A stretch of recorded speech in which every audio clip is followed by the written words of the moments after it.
നമസ്കാരം. Picky ലേണിങ്സിൻ്റെ Devaswom board ക്ലാസ്സിലേക്ക് ഏവർക്കും സ്വാഗതം.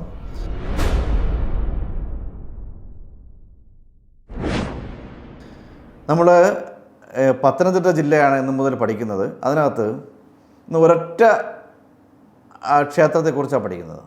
അതായത് നമ്മുടെ ദേവസ്വം ബോർഡ് പരീക്ഷയ്ക്ക് ഏറ്റവും കൂടുതൽ വരാൻ സാധ്യതയുള്ള തിരുവിതാംകൂർ ദേവസ്വം ബോർഡിൻ്റെ കീഴിൽ സ്ഥിതി ചെയ്യുന്ന ഒരു ക്ഷേത്രത്തെക്കുറിച്ചാണ് നമ്മൾ പറയുന്നത്. നമുക്കറിയാം, അങ്ങനെ പറയുമ്പോൾ ഏത് ക്ഷേത്രമാണ് എന്ന് അറിയാം. ഏറ്റവും കൂടുതൽ വരുമാനം ദേവസ്വം ബോർഡിന് നേടിക്കൊടുക്കുന്ന ക്ഷേത്രമാണ് ശബരിമല ധർമ്മശാസ്ത്ര ക്ഷേത്രത്തെക്കുറിച്ചാണ് പറയുന്നത്. പത്തനംതിട്ട ജില്ലയിൽ പശ്ചിമഘട്ടത്തിൻ്റെ ഭാഗമായ ശബരിമലയിലാണ് പശ്ചിമഘട്ടത്തിൻ്റെ ഭാഗമായി സ്ഥിതി ചെയ്യുന്ന ക്ഷേത്രം ഏത്? ശബരിമലയിലാണ്. ജില്ല ഏതാണ്? പത്തനംതിട്ട ജില്ലയിലാണ് ശബരിമല ധർമ്മശാസ്ത്ര ക്ഷേത്രം സ്ഥിതി ചെയ്യുന്നത്. ഇന്ത്യയിൽ ഒരു സീസണിൽ ഏറ്റവും കൂടുതൽ വരുമാനം നേടുന്ന അല്ലെങ്കിൽ തീർത്ഥാടകർ എത്തുന്ന ക്ഷേത്രമാണ് ശബരിമല ധർമ്മശാസ്ത്ര ക്ഷേത്രം. ഓർമ്മിക്കുക, തിരുപ്പതിയൊക്കെ എല്ലാ കാലത്തും എല്ലാ ദിവസവും നിത്യപൂജയുള്ള ഒരു ക്ഷേത്രമാണ്. അതുകൊണ്ട് ഇതും തമ്മിൽ വ്യത്യാസമുണ്ട്. ഇന്ത്യയിൽ ഒരു സീസണിൽ, അതായത് 41 61 ദിവസം മാത്രം വരുന്ന ഒരു മണ്ഡല മകരവിളക്ക് കാലഘട്ടത്തിൽ ആ ഒരു സീസണിൽ മാത്രം നോക്കിയാൽ ഇന്ത്യയിൽ ഏറ്റവും കൂടുതൽ വരുമാനം ഉണ്ടാക്കുന്ന ക്ഷേത്രമാണ് ശബരിമല ധർമ്മശാസ്ത്ര ക്ഷേത്രം. കഴിഞ്ഞ ദിവസങ്ങളിൽ നമ്മൾ പഠിച്ചു, പരശുരാമൻ കേരളം സൃഷ്ടിച്ചു എന്ന് നമ്മൾ വിശ്വസിക്കപ്പെടുന്ന പരശുരാമൻ അദ്ദേഹം 5 ശാസ്താക്ഷേത്രങ്ങൾ നിർമ്മിച്ചിട്ടുണ്ട് എന്ന് നമ്മൾ പഠിച്ചു. അതിൽ കുളത്തൂപ്പുഴയിലെ കാര്യം പഠിച്ചു, അച്ചൻകോവിലെ കാര്യം പഠിച്ചു, ആര്യങ്കാവിലെ കാര്യം പഠിച്ചു.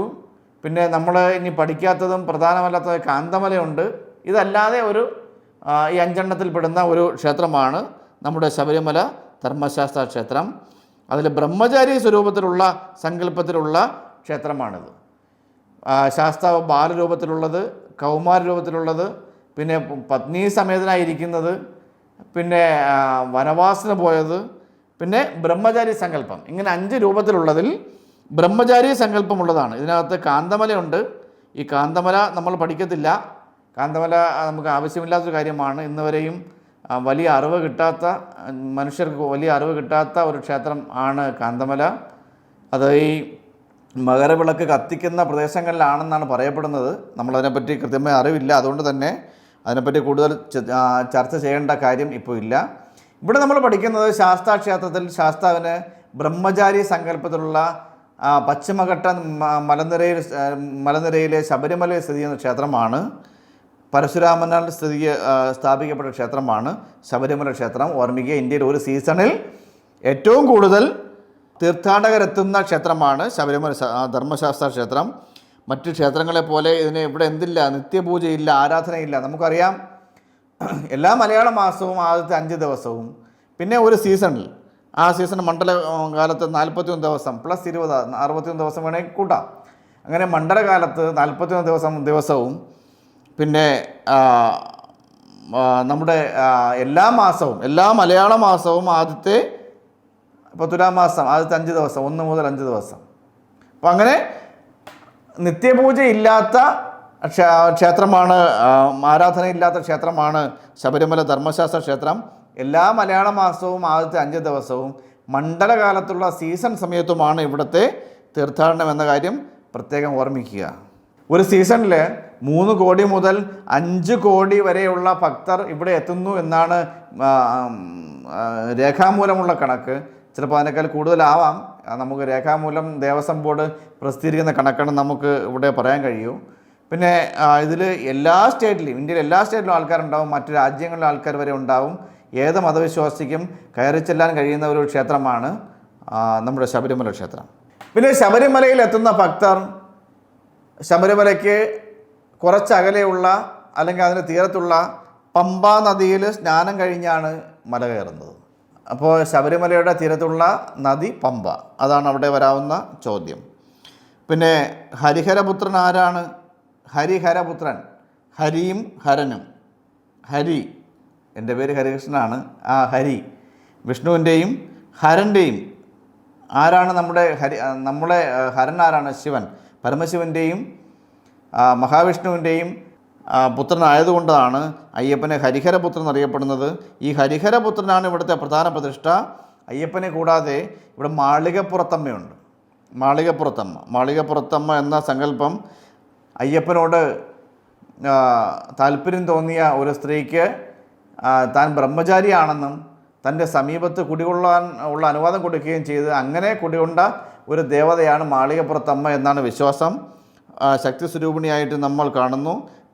മാളികയുടെ പുറത്ത് ഇരിക്കുന്ന ദേവി ആയതുകൊണ്ട് മാളികപ്പുറത്തമ്മ എന്ന് ഇതിനെ അറിയപ്പെടുന്നത്. അത് പിന്നെ പറയാം. പിന്നെ മാളികപ്പുറത്തമ്മയും അയ്യപ്പനും ഗണപതിയും കൂടാതെ ധാരാളം ഉപദേവതകളും ശബരിമലയിലുണ്ട്. നമ്മുടെ വാവരസ്വാമി വരെ ഉണ്ട്.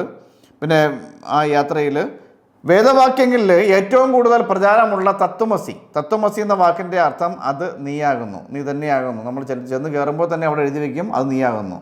നിന്നിലുള്ള ചൈതന്യം തന്നെയാണ് യഥാർത്ഥ ദൈവം എന്ന് സൂചിപ്പിക്കുന്ന ആ വാക്കുകൾ തത്വമസി എന്ന് ആലേഖനം ചെയ്തിരിക്കുന്ന ക്ഷേത്രം ഏത്? ശബരിമല ധർമ്മശാസ്ത്ര ക്ഷേത്രമാണ്. അപ്പോൾ വേദവാക്കിൽ ഏറ്റവും കൂടുതൽ പ്രചാരമുള്ള തത്വമസി അത് നീയാകുന്നു എന്ന മഹാവാക്യം ഈ ക്ഷേത്രത്തിന് മുന്നിലായി വലിയ അക്ഷരത്തിൽ എഴുതി വച്ചിട്ടുണ്ട്. ശബരിമല ധർമ്മശാസ്ത്ര ക്ഷേത്രത്തിൻ്റെ മുൻവശത്തുള്ള ബോർഡ് തന്നെ, ക്ഷേത്ര ബോർഡ് തന്നെ എഴുതി വച്ചിട്ടുണ്ട്. പിന്നെ ഏറ്റവും പ്രധാനപ്പെട്ട ഒരു കാര്യം, നൈഷ്ഠിക ബ്രഹ്മചാരി സ്വരൂപത്തിലുള്ള ദേവനാണ് ഇവിടുത്തെ അയ്യപ്പൻ. ഞാൻ നേരത്തെ പറഞ്ഞു പല രൂപത്തിലുള്ള 5 സ്വരൂപങ്ങളുള്ള അയ്യപ്പനെ പരശുരാമൻ പ്രതിഷ്ഠിച്ചിട്ടുണ്ട്. അതിൽ ബ്രഹ്മചാരി സ്വരൂപത്തിലുള്ള അയ്യപ്പനായതുകൊണ്ട് തന്നെ ഋതുമതി പ്രായം, അതായത് നമ്മുടെ ആർത്തവം ഉള്ള കാലഘട്ടം 10 വയസ്സ് മുതൽ 50 വയസ്സ് വരെ ആകാം. ആ കാലഘട്ടത്തിലുള്ള സ്ത്രീകളൊന്നും ശബരിമല ക്ഷേത്രത്തിൽ കയറാറില്ലായിരുന്നു, പ്രവേശനം നിഷേധിച്ചിരുന്നു. എന്നാൽ 2018 സുപ്രീം കോടതിയുടെ ചരിത്ര വിധിയിലൂടെ എനിക്ക് തോന്നുന്നു യങ് ലോയേഴ്സ് അസോസിയേഷൻ്റെ വെർഡിക്റ്റാണെന്ന് തോന്നുന്നു. ആ വിധിയിലൂടെ അവരായിരുന്നു പെറ്റീഷനാണെന്ന് എൻ്റെ ഓർമ്മ. അപ്പോൾ അല്ലെങ്കിൽ അത് നിങ്ങൾ മാറ്റി പഠിച്ചോളണം. അപ്പോൾ അങ്ങനെ 2018 ആ സുപ്രീം കോടതിയുടെ ചരിത്ര വിധിയിലൂടെ എല്ലാ പ്രായത്തിലുള്ള സ്ത്രീകൾക്കും ഇവിടെ പ്രവേശനം സാധ്യമായി. സുപ്രീം കോടതി പറഞ്ഞത് ഇത്തരം ആചാരങ്ങൾ ഇന്ത്യയിൽ പല അമ്പലങ്ങളിലും ഉണ്ടായിരുന്നു, അതെല്ലാം പരിഷ്കരിക്കേണ്ട സമയമായി. അങ്ങനെ പരിഷ്കരിക്കപ്പെട്ടതാണ് ഈ സുപ്രീം കോടതി ശബരിമലയിലെ സ്ത്രീ പ്രവേശനം. എന്നിരുന്നാലും അങ്ങനെ സ്ത്രീകൾ അങ്ങനെ വ്യാപകമായി കയറിയ ഒരു ചരിത്രം അതിന് ശേഷവും ഈ കഴിഞ്ഞ 7 വർഷം ആയി ഈ വിധി വന്നിട്ട് അതിന് ധാരാളം വിവാദങ്ങൾ ഉണ്ടായിട്ടുള്ള ഒരു വിഷയമാണ്. അതുകൊണ്ട് തന്നെ ഭക്തജനങ്ങൾക്ക് മുറിവേൽക്കണ്ട എന്ന വികാരം കൊണ്ടായിരിക്കാം അത് ഇതുവരെയും പൂർണ്ണതരത്തിൽ ഈ വിധി ഇതുവരെ നടപ്പിലാക്കാൻ സാധിച്ചിട്ടില്ല. ശബരിമലയിലെ പ്രധാന പ്രതിഷ്ഠ ധ്യാന നിരതനായിരിക്കുന്ന ധ്യാനഭാവത്തിൽ കിഴക്കോട്ട് ദർശനമായി നിൽക്കുന്ന അയ്യപ്പനാണ്. നമുക്കറിയാം ബ്രഹ്മചാരി ആയതുകൊണ്ടായിരിക്കാം അങ്ങനെ രൂപത്തിലിരിക്കുന്നത്. അപ്പോൾ ശബരിമലയിലെ പ്രധാനപ്പെട്ട മൂർത്തി, പ്രതിഷ്ഠാമൂർത്തി ധർമ്മശാസ്താവിൻ്റെ പിന്നെ ബ്രഹ്മചാരി സ്വരൂപത്തിലുള്ള കിഴക്കോട്ട് ദർശനത്തിലുള്ള ആ ഒരു സ്വരൂപമാണ്. പിന്നെ അതിനടുത്തതായി തന്നെ ഞാൻ നേരത്തെ പറഞ്ഞു മാളികപ്പുറത്തമ്മയുണ്ട്. അതിന് കാരണവും ഞാൻ പറഞ്ഞു. ആ പേര് വരാൻ കാരണം 2 നിലകളുള്ള മാളികയുടെ പുറത്താണ് ഈ ദേവി കുടികൊള്ളുന്നത്. അതുകൊണ്ടാണ് ആ ദേവിക്ക് അങ്ങനെ പേര് വന്നത്, മാളികപ്പുറത്തമ്മ. 2 മാളികയുടെ 2 നിലയുള്ള മാളികയുടെ പുറത്താണ് ദേവി, മാളികപ്പുറത്തമ്മ ദേവി കുടികൊള്ളുന്നത്. അതുകൊണ്ട് തന്നെയാണ് ദേവിക്ക് അങ്ങനെ പേര് വരാൻ കാരണം. പിന്നെ ഇതിൻ്റെ പ്രധാനപ്പെട്ട ഒരു കാര്യം, നമ്മൾ മറ്റ് ക്ഷേത്രങ്ങളിൽ ഈ ഐതിഹ്യങ്ങളൊന്നും പഠിച്ചിട്ടില്ല, എന്നാൽ ഇവിടെ ഐതിഹ്യം നിങ്ങൾ ചെറിയ രീതിയിൽ അറിഞ്ഞിരിക്കണം. അയ്യപ്പൻ പന്തള രാജാവിൻ്റെ വളർത്തുപുത്രനായിരുന്നു. ഞാൻ നേരത്തെ പറഞ്ഞതിൽ അപാകത ഉണ്ടെങ്കിൽ അത് മാറ്റി പഠിച്ചുകൊള്ളണം. പരമശിവന് വിഷ്ണുവിൻ്റെ സ്ത്രീ അവതാരമായിട്ടുള്ള മോഹിനിയിൽ ജനിച്ച കുഞ്ഞായിരുന്നു അയ്യപ്പൻ. അന്ന് ആ കുട്ടിക്ക് മണികണ്ഠൻ എന്നായിരുന്നു പേര്.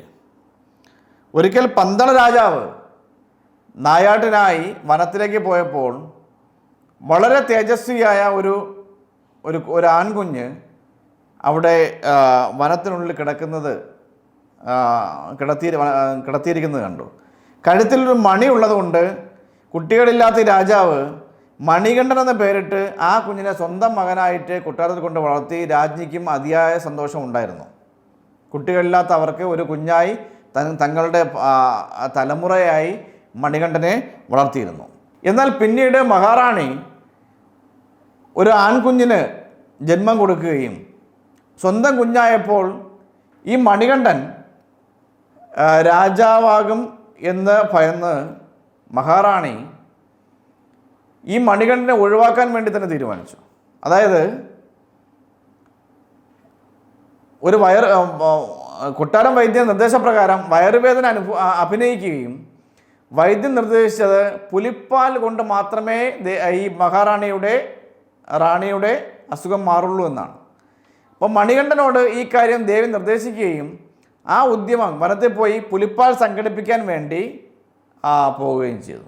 വനത്തിലെത്തിയ മണികണ്ഠൻ പരമദുഷ്ടയായ ലോക ഉപദ്രവകാരിയായ മഹിഷിയെ വധിച്ച് പുലിപ്പുറത്തേറി പുലിപ്പാൽ കൊണ്ടുവന്ന് അമ്മയുടെ വയറുവേദന മാറ്റാൻ വേണ്ടി കൊണ്ടുവന്നപ്പോൾ അവിടുത്തെ ലോകർ അത്ഭുതപ്പെട്ടു.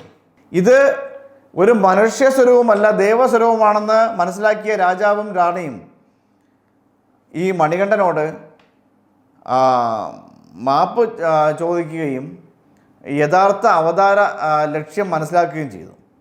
ഈ മണികണ്ഠൻ പറഞ്ഞത്, ഞാൻ അയ്യപ്പൻ എന്ന പേരിൽ അറിയപ്പെടും, ഞാൻ ഒരു ദേവസ്വരൂപമായി മാറും, എന്നെ ഞാൻ താല്പര്യം കാണിക്കുന്ന സ്ഥലത്ത് കുടിയിരുത്തുക. അങ്ങനെ അയ്യപ്പൻ അമ്പെയ്ത് കാണിച്ച ആ സ്ഥലത്ത് പന്തളം രാജാവ് ഈ അയ്യപ്പനെ കുടിയിരുത്തി എന്നാണ് ഐതിഹ്യം. എന്നാൽ ഇതൊരു ബുദ്ധക്ഷേത്രമാണെന്നും ഒരു പറച്ചിലുണ്ട്. അതിനും ചില നിദാനമായ കാരണങ്ങളുണ്ട്. കാരണം ഈ ബുദ്ധ വിഹാരങ്ങളും ബുദ്ധമതവുമായി ബന്ധപ്പെട്ട് കുറേയേറെ പ്രത്യേകതകളുണ്ട്. അതായത് നമുക്കറിയാം, ഈ ശരണം എന്ന വാക്ക് നമ്മൾ ഉപയോഗിക്കാറുണ്ട്, ശരണം അയ്യപ്പ എന്ന് ഉപയോഗിക്കാറുണ്ട്. ഈ ശരണം എന്ന വാക്ക് ബുദ്ധനുമായി ബന്ധമുള്ള കീർത്തനങ്ങളിലെല്ലാം ഉള്ളതാണ്. സംഘം ശരണം ഗച്ഛാമി, ധർമ്മം ശരണം ഗച്ഛാമി, അങ്ങനെയുള്ള ശരണം എന്ന വാക്ക് അവിടെ ഉള്ളതാണ്. പിന്നെ അയ്യപ്പൻ ഇരിപ്പ് ബുദ്ധൻ്റെ പ്രതിഷ്ഠയോട് ചേർന്ന് പ്രതിഷ്ഠയോട് സമാനമായി ഒരു കെട്ട് ഈ കാലിൽ ഇരിപ്പിൽ വന്നിട്ടുണ്ട്. അതും ബുദ്ധമതവുമായി ബന്ധമുണ്ട്. മറ്റൊന്ന് അഹിംസവാദികളാണ് ഈ ബുദ്ധമതക്കാർ. നമ്മളും ഈ ശബരിമലയിൽ പോകുന്ന സമയത്ത് അഹിംസവാദികളും പിന്നെ ഈ വ്രതമെല്ലാം പിടിക്കാറുണ്ട്. മാംസാദികൾ കഴിക്കാറില്ല, മറ്റുള്ളവരെ ഉപദ്രവിക്കാൻ ശ്രമിക്കാറില്ല, ചീത്ത പറയാൻ ശ്രമിക്കാറില്ല. അങ്ങനെയുള്ള 41 ദിവസം വ്രതം പറയാറുണ്ട്. എന്നാലും എല്ലാവരും അത്രയും പിടിക്കാറില്ല. എന്നിരുന്നാലും വിധിപ്രകാരം പറയുന്ന 41 ദിവസമാണ്. പിന്നീട് കൂട്ടമായാണ് ഈ ബുദ്ധ സന്യാസിമാർ പോകുന്നത്. നമ്മളും പോകുന്നത് അങ്ങനെയാണ്. ശബരിമലയിൽ സീസൺ സമയത്ത് കൂട്ടമായാണ് പോകുന്നത്. സിംഗിളായിട്ട് പോകുന്ന ആൾക്കാരുടെ എണ്ണം തുലവും കുറവാണ്. പിന്നെ അത് മാത്രമല്ല, ഈ മലകളിലാണ് പലപ്പോഴും ബുദ്ധവികാരങ്ങളുള്ളത്. ഇതും മലയിലാണ് ക്ഷേത്രം. നമ്മുടെ മറ്റ് ക്ഷേത്രങ്ങൾ പലതും ജനവാസ യോഗ്യമായ സ്ഥലങ്ങളിലാണ്. പക്ഷേ ഇത് ഇപ്പോൾ നമുക്കറിയാം, ഗുരുവായൂർ, ആറ്റുകാലെല്ലാം അങ്ങനെയാണ്. പക്ഷേ ഇത് ഒരു മലയുടെ മുകളിലാണ്, ഒരു തീർത്ഥാടനമായി നമ്മൾ പോകുന്നതാണ്. അപ്പോൾ അതുകൊണ്ട് തന്നെ ഇതൊരു ബുദ്ധമത ക്ഷേത്രമായിരുന്നു. ബുദ്ധമതം ഇന്ത്യയിൽ നിന്നും അപ്രത്യക്ഷമായ സമയത്ത് ഇത് ഹിന്ദു ക്ഷേത്രമായതെന്നൊരു പറച്ചിലുണ്ട്. നമുക്ക് അത്തരം വിവാദങ്ങളിലേക്ക് പോകേണ്ട കാര്യം ഇല്ല. പിന്നെ അയ്യപ്പൻ്റെ പ്രധാനപ്പെട്ട വഴിപാട് നെയ്യഭിഷേകമാണ്. പലതുമുണ്ട്, അതിൽ ഏറ്റവും പ്രധാന നെയ്യഭിഷേകമാണ്. നമുക്കറിയാം, ഇരുമുടിക്കെട്ടുമായി നമ്മൾ പോകുന്ന ആ നെയ്യ് നിറച്ച നാളികേരം, ആ നാളികേരം സന്നിധാനത്തിലെത്തി നാളികേരം ഉടച്ച് ദേവന് അഭിഷേകം ചെയ്ത ശേഷം ഈ തേങ്ങ ആഴിയിലെറിയുകയാണ് ചെയ്യുന്നത്. നമ്മുടെ സർവ്വ പാപങ്ങളും അവിടെ ശമിച്ചു എന്നാണ് ഈ ആഴിയിലെറിഞ്ഞ് അഗ്നിക്കിരയാക്കുമ്പോൾ അതിൻ്റെ വിശ്വാസം. നെയ്യഭിഷേകം കൂടാതെ അപ്പം, അരവണ പായസം, അഷ്ടാഭിഷേകം, പുഷ്പാഭിഷേകം, നീരാജനം, പടിപൂജ, വെടിവഴിപാട്, അങ്ങനെ പലതുമുണ്ട്. അതിൽ അപ്പം അരവണയും എല്ലാം എല്ലാ പേരും ശബരിമലയിൽ പോയിട്ട് വാങ്ങിക്കൊണ്ടുവരുന്ന സാധനങ്ങളായിരിക്കും. പന്തളം രാജാവ് തൻ്റെ മകന് വേണ്ടി, മകൻ അണിയിക്കാനായി പണി കഴിപ്പിച്ച സ്വർണ്ണാഭരണങ്ങളാണ് ഈ തിരുവാഭരണം എന്നാണ് വിശ്വാസം. തൻ്റെ മകനായ അയ്യപ്പനെ അയ്യനാണ്, അതാണ് അയ്യപ്പൻ എന്ന പേര് വരാൻ കാര്യം. ഈ അങ്ങനെയുള്ള അയ്യൻ തമിഴ് ഭാവത്തിൽ അയ്യൻ എന്ന് അറിയപ്പെടുന്നത് നമുക്കറിയാം. നമ്മൾ നേരത്തെ ആര്യങ്കാവിലും അങ്ങനെ അച്ഛൻ കോവിൽ ആര്യങ്കാവിൽ അയ്യൻ എന്ന് പറയുന്നുണ്ട്. അതേപോലെ അപ്പൻ അർത്ഥത്തിൽ അയ്യപ്പനെ അണിയിക്കാനായി, തൻ്റെ മകനായ അയ്യപ്പനെ അണിയിക്കാനായി പണി കഴിപ്പിച്ച സ്വർണ്ണാഭരണങ്ങളാണ് തിരുവാഭരണം എന്ന് അറിയപ്പെടുന്നത്. ഈ തിരുവാഭരണം സാധാരണ സൂക്ഷിക്കുന്നത് പന്തളത്ത് കൊട്ടാരത്തിലാണ്. വലിയ കോയിക്കൽ ക്ഷേത്രത്തിന് സമീപമുള്ള കൊട്ടാരത്തിലാണ്. എല്ലാ വർഷവും ഈ മണ്ഡലപൂജയുടെ സമയമാകുമ്പോൾ ഈ തിരുവാഭരണം ഈ കൊട്ടാരത്തിൽ നിന്നും തലച്ചുമടായി അയ്യപ്പ സന്നിധിയിലേക്ക് പോവുകയാണ് ചെയ്യുന്നത്. 4 ദിവസത്തോളം യാത്ര ചെയ്ത് ശബരിമലയിലെത്തുന്നു. ഇതോടൊപ്പം തന്നെ കൊട്ടാരത്തിൽ വലിയ തമ്പുരാൻ, അതായത് രാജാവായി ആ സമയത്ത്, ഇപ്പോൾ ജനാധിപത്യ അവസ്ഥയുള്ളതുകൊണ്ട് രാജാവില്ലാത്തത് നമുക്ക് വലിയ തമ്പുരാൻ എന്ന് പറയാൻ പറ്റൂ, നിർദ്ദേശിക്കുന്ന ഒരു റെപ്രസെൻറ്റേറ്റീവ്, ഒരു രാജപ്രതിനിധി ഇതിനോട് അനുഗമിക്കും. ഈ തിരുവാഭരണ ഘോഷയാത്രയെ അനുഗമിക്കും. രാജാവിന് പോകാൻ കഴിയില്ല. കാരണം രാജാവ് ആരാണ്? എപ്പോഴും അയ്യപ്പൻ്റെ പിതാവാണ്. പിതാവ് ചെന്നാൽ അയ്യപ്പൻ എഴുന്നേൽക്കണം. അപ്പോൾ അതൊരു ദേവൻ എഴുന്നേൽക്കേണ്ടി വരും എന്നുള്ളത് കൊണ്ട് തന്നെ, ഒരു മനുഷ്യൻ്റെ മുന്നിൽ ഒരു ദേവൻ എഴുന്നേറ്റ് നിൽക്കേണ്ടി വരും എന്നുള്ളത് കൊണ്ട് തന്നെ അതൊഴിവാക്കിയിട്ട് രാജാവിൻ്റെ റെപ്രസെൻറ്റേറ്റീവാണ്, റെപ്രസെൻ്റ് ചെയ്ത ഒരാളാണ് പോകുന്നത്. കൊട്ടാരത്തിൽ തന്നെ ഉള്ള ഒരു പ്രതിനിധിയാണ് പോകുന്നത്. പിന്നെ അതുകൊണ്ട് തന്നെ വലിയ തമ്പുരാൻ ഇതിനെ നേരിട്ട് അനുഗമിക്കാറില്ല. മറ്റ് ഒരു പ്രതിനിധിയെ മാത്രമാണ് തിരുവാഭരണ ഘോഷയാത്രയെ അനുഗമിക്കുന്നത്. ശബരിമലയിലെത്തിയാൽ ഈ തിരുവാഭരണം അയ്യപ്പനെ അണിയിക്കും. അയ്യപ്പനെ അണിയിച്ച് ദീപാരാധന നടത്തി അതിനുശേഷം ഭക്തജനങ്ങൾക്ക് തുറന്ന് കൊടുത്ത് ദർശനത്തിന് അനുവാദം നൽകി ആ സമയത്താണ് പൊന്നമ്പലമേട്ടിൽ മകരജ്യോതി.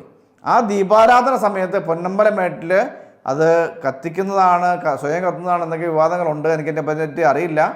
പിന്നെ എന്നാലും അത് കത്തിക്കാനുള്ള അവകാശം ഈ മലയറിയ സമുദായക്കാർക്ക് എന്തോ ആണെന്നാണ് അതിൻ്റെ പറയപ്പെടുന്നത്. ഇങ്ങനെയുള്ള ഗോത്രവർഗ സമുദായക്കാർക്കെന്നാണ് അറിയപ്പെടുന്നത്. അപ്പോൾ അങ്ങനെ കത്തിക്കുന്ന ആ സമയത്ത് മകരജ്യോതി കത്തിക്കും. അങ്ങനെ അത് കണ്ടു തൊഴാൻ വേണ്ടി ലക്ഷക്കണക്കിന് ഭക്തജനങ്ങൾ ഈ ദീപാരാധന കണ്ടു തൊഴാനും ഈ മകരജ്യോതി കണ്ടു തൊഴാനും വേണ്ടി ലക്ഷക്കണക്കിന് ഭക്തർ ശബരിമലയിലെത്തുന്നുണ്ട്. പിന്നെ വളരെ പ്രധാനപ്പെട്ട ഒരു കാര്യമാണ് ഹരിവരാസനം. ഇത് ചിട്ടപ്പെടുത്തിയത് കമ്പക്കുടി കുളത്തൂർ സുന്ദരേശ് അയ്യർ എന്ന് പറയുന്ന ഒരാളാണ് ചിട്ടപ്പെടുത്തി ഈ ഉറക്കുപാട്ട് കണ്ടെത്തി പ്രസിദ്ധീകരിച്ചതെന്ന് പറയുന്നത്. ചിട്ടപ്പെടുത്തിയതും അദ്ദേഹം തന്നെയാണെന്നാണ് പറയപ്പെടുന്നത്. അപ്പോൾ അദ്ദേഹമാണ് ഇത് പ്രസിദ്ധീകരിച്ചത്. ഇത് ശബരിമലയിൽ അയ്യപ്പൻ്റെ ഉറക്കുപാട്ടായി ഉപയോഗിക്കാറുണ്ട്. എല്ലാ ദിവസവും, അതായത് അമ്പലം തുറക്കുന്ന, ശബരിമല നട തുറക്കുന്ന എല്ലാ ദിവസവും ദേവനെ ഉറക്കുന്ന പാട്ടായി ഉപയോഗിക്കുന്നത് ഈ ഹരിവരാസനമാണ്. ആ ദിവസങ്ങൾ ശബരിമല ദിവസവും അത്താഴപൂജയ്ക്ക് ശേഷം നട അടയ്ക്കുന്നു. നമുക്കറിയാം ഉഷപൂജ, ഉച്ചപൂജ, അത്താഴപൂജ. ആ അത്താഴപൂജ കഴിഞ്ഞിട്ട് നട അടയ്ക്കുന്നതിന് മുമ്പ് ആലപിക്കുന്ന ആ ഹരിവരാസനം, യേശുദാസൻ സ്വരമാധുരിയിൽ പുറപ്പെടുവിക്കുന്ന ആ ഹരിവരാസനം ആണ് ഇവിടുത്തെ ഉറക്കുപാട്ട്. ഭക്തന്മാരുടെ ആ ദർശനത്തിന് ശേഷം ഭഗവാനെ പള്ളിയുറക്കാനുള്ള ഗീതമായിട്ടാണ് ഈ ഹരിവരാസനം നമ്മൾ വിശ്വസിക്കുന്നത്. പിന്നെ ഇവിടുത്തെ ഉത്സവം മലയാള മാസമായ മീനമാസത്തിലാണ് 10 ദിവസം നീണ്ടിരിക്കുന്ന പൈങ്കുനി ഉത്സവം. ഞാൻ പറഞ്ഞു, തമിഴ് ആചാരങ്ങളുമായി ഇവിടെ ഈ ശബരിമലയ്ക്ക് ബന്ധമുണ്ട്. അതുകൊണ്ട് തന്നെ പൈങ്കുനി എന്ന ഉത്സവമാണ് ഇവിടെ ആഘോഷിക്കുന്ന വാർഷികോത്സവം. ഈ സമയത്ത് ഈ ഉത്സവത്തിൻ്റെ പ്രധാനപ്പെട്ട ഒരു ചടങ്ങാണ് പള്ളിവേട്ട. ഏതാണ് പള്ളിവേട്ട? അതായത് ശരംകുത്തിയിൽ അയ്യപ്പൻ വേട്ടയാടാൻ പോകുന്നു എന്ന് വിശ്വസിക്കപ്പെടുന്നത്. ഇതെല്ലാം നിങ്ങൾക്ക് അറിയാമെന്നുള്ളതുകൊണ്ടാണ് നമുക്ക് ലാഘവമായി പറയേണ്ടി വരുന്നത്. കാരണം എല്ലാ പേരും ശബരിമലയിൽ പോയിട്ടുള്ള ആൾക്കാരാണ്. ഇതെല്ലാം നേരിട്ട് കണ്ട് പരിചയമുള്ള ആൾക്കാരാണ്. ഇപ്പോൾ ആറ്റുകാൽ ക്ഷേത്രം എന്ന് പറയുമ്പോൾ കേരളം എല്ലാ പേരും ഇവിടെ വരാറില്ല. ചിലപ്പോൾ പൊങ്കാലിടാൻ വേണ്ടി ഇതിൻ്റെ പരിസരത്ത് വരാറുണ്ടാവും. പക്ഷേ ഇതങ്ങനെയല്ല. ഇത് എല്ലാ പേരും പോയിട്ടുള്ള ക്ഷേത്രമാണ്. പ്രധാനപ്പെട്ട വിശ്വാസികളുള്ള എല്ലാ പേരും പോയിട്ടുള്ള ക്ഷേത്രമാണ്, ഞാൻ പോലും. പള്ളിവേട്ട ഉത്സവത്തിലെ പ്രധാന ആകർഷണങ്ങളിലൊന്നാണ് ഈ പള്ളിവേട്ട എന്നറിയപ്പെടുന്നത്. ശരംകുത്തിയിൽ അയ്യപ്പൻ വേട്ടയാടാൻ പോകുന്നു എന്ന് വിശ്വസിക്കപ്പെടുന്ന ആചാരങ്ങളാണെന്നാണ്. പിന്നെ അയ്യപ്പൻ ജന്മനക്ഷത്രം ഉത്രനാളിലാണ്. അത് പൈങ്കുനി ഉത്രം എന്ന ചടങ്ങോടെ ഉത്സവം അവസാനിക്കുകയാണ് ചെയ്യുന്നത്. അതൊന്നും അമിതമായ പ്രാധാന്യമുള്ള കാര്യങ്ങളല്ല. ഉത്രനാളിലാണ് അയ്യപ്പൻ്റെ ജന്മദിനം എന്ന കാര്യം മാത്രം ഓർമ്മിക്കുക. അപ്പോൾ ഇത്രയും കാര്യങ്ങളാണ് ഇവിടെ ഉള്ളത്. നമുക്ക് വളരെ പെട്ടെന്നൊന്ന് നമുക്ക് റിവൈസ് ചെയ്യാം. ഇന്ത്യയിലെ ഒരു സീസണിൽ ഏറ്റവും കൂടുതൽ തീർത്ഥാടകരെത്തുന്ന ശബരിമല ക്ഷേത്രം പരശുരാമൻ സ്ഥാപിക്കപ്പെട്ട 5 ക്ഷേത്രങ്ങളിൽ ഒന്നാണ് ബ്രഹ്മചാരി സങ്കല്പത്തിലുള്ള ഈ ക്ഷേത്രം. പത്തനംതിട്ട ജില്ലയിൽ പശ്ചിമഘട്ടത്തിൻ്റെ ഭാഗമായാണ് സ്ഥിതി ചെയ്യുന്നത്. നിത്യപൂജയോ ആരാധനയോ ഇല്ല. മണ്ഡലകാലത്തും ആ സീസണിലും പിന്നെ എല്ലാ മലയാള മാസവും 5 ദിവസവും മാത്രമാണ് ഇവിടുത്തെ ഉത്സവം. ഭക്തർ പമ്പയിൽ സ്നാനം ചെയ്താണ് ഈ ശബരിമലയിലേക്ക് മല കയറുന്നത്. ഹരിഹരപുത്രനായ അയ്യപ്പനാണ് ഇവിടുത്തെ പ്രതിഷ്ഠ. മാളികപ്പുറത്തമ്മ എന്ന് പറയുന്ന ഒരു പ്രത്യേക വിധത്തിലുള്ള പ്രതിഷ്ഠയുണ്ട്. രണ്ട് നിലയുള്ള ഒരു മാളികയുടെ പുറത്താണ് ഈ മാളികപ്പുറത്തമ്മ കുടികൊള്ളുന്നത്. അതുകൊണ്ടാണ് മാളികപ്പുറത്തമ്മ എന്ന് പേര് വന്നത്. തത്വമസി എന്ന വാക്ക്, അത് നീയാകുന്നു എന്ന അർത്ഥത്തിലുള്ള ഈ വാക്യം ഇവിടെ എഴുതിയിട്ടുണ്ട്. നൈഷ്ഠിക ബ്രഹ്മചാരി ഭാവത്തിലുള്ള പ്രതിഷ്ഠ ആയതുകൊണ്ട് ഋതുമതി പ്രായത്തിലുള്ള 10 മുതൽ 50 വരെയുള്ള, അതായത് ആർത്തവം ഉണ്ടാകാൻ സാധ്യതയുള്ള സ്ത്രീകൾ അല്ലെങ്കിൽ പെൺകുട്ടികൾ ഇവിടെ പോകാറില്ല എന്നായിരുന്നു രീതി. 2018 അത് മാറി. നമ്മൾ ഇനി പോകാൻ പാടില്ല എന്ന് പറയുന്നത് ശരിയല്ല, പക്ഷേ അങ്ങനെ വ്യാപകമായി ശബരിമലയിലേക്ക് സ്ത്രീകൾ പോയി കണ്ടിട്ടില്ല. പിന്നെ പ്രതിഷ്ഠ പറഞ്ഞു, കിഴക്കോട്ട് തിരിഞ്ഞ് ധ്യാനഭാവത്തിൽ സ്ഥിതി ചെയ്യുന്ന ബ്രഹ്മചാരി സങ്കല്പമാണ്. മാളികപ്പുറത്തമ്മയുടെ കാര്യം പറഞ്ഞു. വഴിപാടുകൾ പറഞ്ഞുകൊണ്ടിരുന്ന നെയ്യഭിഷേകമുണ്ട്. നാളികേരത്തിൽ നെയ്യ് നിറച്ച് നമ്മൾ ശബരിമലയെ കൊണ്ട് ചെല്ലും. അവിടുത്തെ പൂജാരി എന്ത് ചെയ്യും, അത് 2ആയി ഉടച്ച് അത് അഭിഷേകം ചെയ്യും. അഭിഷേകം ചെയ്ത ബാക്കിയുള്ള തേങ്ങ നമ്മൾ എന്ത് ചെയ്യും, ആഴിയിലേക്ക് എറിയും. പന്തളം രാജാവ് തൻ്റെ മകന് അണിയിക്കാനുള്ള തിരുവാഭരണം വലിയ തമ്പുരാൻ നിർദ്ദേശപ്രകാരം ആരാണോ ഉള്ളത് അയാൾ ആ തിരുവാഭരണത്തെ അനുഗമിക്കും. 4 ദിവസത്തോളം യാത്ര ചെയ്ത് ശബരിമലയിലെത്തും. അത് കഴിഞ്ഞിട്ട് അവിടെ അയ്യപ്പൻ അണിയിച്ചിട്ട് എന്ത് ചെയ്യും, പൊന്നമ്പല മേട്ടിൽ ആ സമയത്ത് മകരജ്യോതി പ്രത്യക്ഷനാവും. ആ സമയത്ത് ദീപാരാധന കണ്ടു തൊഴാൻ ലക്ഷക്കണക്കിന് ഭക്തർ ശബരിമലയിൽ എത്തുന്നുണ്ട്. ശബരിമല ദിവസം അത്താഴപൂജ നട അടയ്ക്കുന്നതിന് മുമ്പ് ആലപിക്കുന്ന ഗാനമാണ് ഈ ഹരിവരാസനം. ഭക്തന്മാരുടെ ദർശനത്തിന് ശേഷം ദേവനെ പള്ളി ഉറക്കാനുള്ള ഗാനമായിട്ടാണ്, ഭഗവാനെ പള്ളി ഉറക്കാനുള്ള ഗാനമായിട്ടാണ് ഇത് കാണുന്നത്. പിന്നെ ഇത് പ്രസിദ്ധീകരിച്ചത് കമ്പക്കുടി കുളത്തൂർ സുന്ദരേശയ്യറാണ്. പിന്നെ ഉത്സവം മലയാള മാസം മീനമാസം 10 ദിവസം നീണ്ടുനിൽക്കുന്ന പൈങ്കുനി ഉത്സവമാണ്. ദേവൻ്റെ ഉത്രനാളിൽ നടക്കുന്ന പൈങ്കുനി ഉത്രം എന്ന ചടങ്ങോടുകൂടി ഈ ഉത്സവം അവസാനിക്കും. പ്രധാനപ്പെട്ട ഒരു ചടങ്ങാണ് പള്ളിവേട്ട. നമുക്കറിയാം, ശബരിമലയെക്കുറിച്ച് പറയുമ്പോൾ നമ്മളിപ്പോൾ അരമണിക്കൂറായി. ഈ അരമണിക്കൂർ അടുപ്പിച്ചായി. അരമണിക്കൂറൊന്നും അല്ല പറയാനുള്ളത്, ധാരാളം പറയാനുണ്ട്. പക്ഷേ അങ്ങനെ പറയാൻ നമുക്ക് സമയം അനുവദിക്കുന്നില്ല. അടുത്ത ക്ലാസ്സിൽ നമ്മൾ പത്തനംതിട്ട ജില്ലയിലെ മറ്റു ക്ഷേത്രങ്ങളെക്കുറിച്ച് നമുക്ക് പഠിക്കാം. അപ്പോൾ എല്ലാവർക്കും നല്ലൊരു ദിനം ആശംസിക്കുന്നു. Good bye.